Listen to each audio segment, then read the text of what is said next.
In this first video of the Otolaryngology Sleep Disorders course, we will be defining important terms necessary to the evaluation and treatment of sleep disorders. I have divided the terms that we need to define into two categories, sleep disorders and polysomnography. Let's begin with the sleep disorders category. Most of you will already know BMI, which stands for body mass index. Body mass index is a way to measure how much tissue mass is present in an individual. It is calculated by dividing the weight in kilograms by the square of height in meters. It is important for the assessment of sleep disorders because several sleep disorders are worsened by increased weight and body mass. It is important to know that BMI is not necessarily diagnostic of a patient's health. Let's now define the stages of sleep and REM, or rapid eye movement. There are three stages of non-REM sleep. Stage 1, also called N1 sleep, is the period of transition to sleep and comprises about 5% of total sleep in normal adults. During N1 sleep, there is an increase in theta waves and decrease in alpha waves on an EEG, or electroencephalogram. Stage 2, or N2 sleep, comprises about 50% of sleep. K-complexes and spindles are seen on EEG during this stage. During Stage 3, or N3 sleep, there are delta waves on EEG. N3 used to be divided into stages 3 and 4, but it is now recognized as one stage. This deepest stage of sleep occurs mostly during the first third of the night and comprises about 20% of total sleep. As we age, N3 sleep progressively decreases.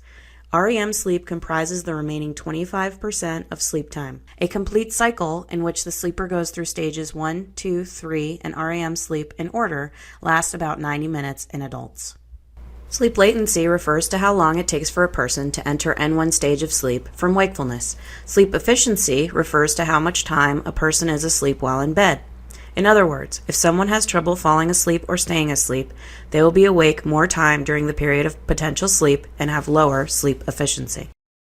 Trouble falling asleep is called insomnia.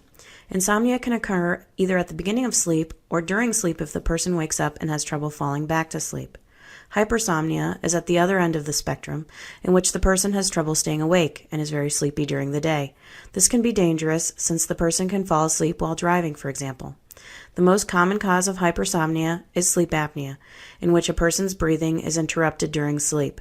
Another cause of hypersomnia is narcolepsy, in which a neurological disorder causes disruption of the stages of sleep. Instead of starting in N1 sleep stage, a person with narcolepsy will rapidly enter REM sleep. The term parasomnia is a broad term that refers to abnormal movements during sleep. Some examples of parasomnias include sleepwalking, sleep terrors, bruxism, which is teeth grinding, restless leg syndrome, and periodic limb movement disorder. RLS, or restless leg syndrome, and periodic limb movement disorder both involve the movement of various body parts, most commonly the lower limbs. The key difference between the two is that in restless legs, the movements happen when the person is awake, while in periodic limb, the movement happens during sleep. People with RLS feel an urge to move their legs when lying in bed trying to sleep. This can make it difficult for them to fall asleep. In PLM, it is usually the bed partner who notices the movement. PLM can be completely asymptomatic, or it can cause poor sleep in both the person who has it as well as their bed partner. Now let's discuss the second category of definitions, which relate to polysomnography. Polysomnography, also called a sleep study, is testing used to diagnose sleep disorders. Several parameters are measured during an in-facility sleep study, including EEG, EMG, EOG, and EKG. We have mentioned EEG, or electroencephalogram, already. This tracks electrical activity in the brain. EMG, or electromyogram, is usually placed on the chin and is used to measure muscle tone. Eye movements are measured by EOG, or electrooculogram. EMG and EOG are correlated with the EEG to verify sleep stage. You are also likely familiar with an EKG, or electrocardiogram, which tracks cardiac rhythm and heart rate. There are several types of sleep apnea, all of which can be differentiated on sleep testing. Obstructive sleep apnea is the most common type and refers to blockage of the upper airway due to collapse of tissue. Central sleep apnea occurs when the brain stops telling the person to breathe during sleep.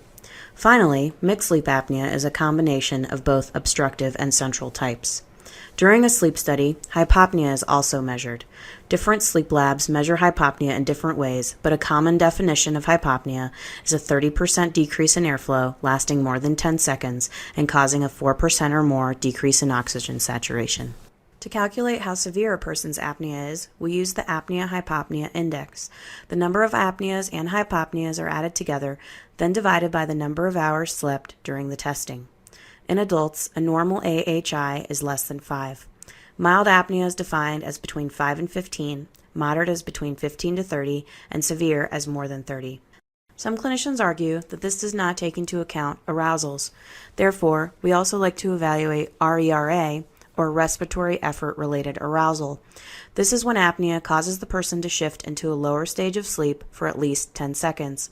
The RDI, or respiratory disturbance index, is AHI plus RERA and is a good measure of how restless sleep is overall. Unfortunately, many sleep study reports do not assess either RERA or RDI. Finally, I should mention upper airway resistance syndrome. Symptoms of UARS mimic sleep apnea, but on a sleep study, there are no apneas or hypopneas. Instead, the blockage of the airway in UARS causes repeated arousals leading to poor quality sleep. In UARS, the AHI will be normal, while the RDI and RERA are high. In the next video, we will discuss how to take a history of a patient with a sleep disorder.